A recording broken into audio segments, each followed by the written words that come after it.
Attila, Vemová. Čo robím? Však si nevidel zápas. Že ako mu si držal?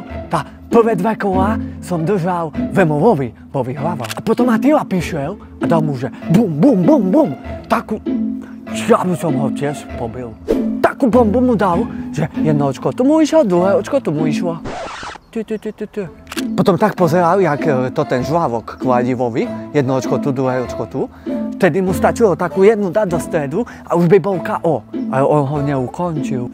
Zlakol, chcel len zobrať peniažky, či? Nie, on to dobre robil. Tak on je náš chlapec Gabčíkova, čo sa mu splnsenil. Asi videl, čo vyhral, taký pas, ten Intimity. To asi taký, že intimný pas.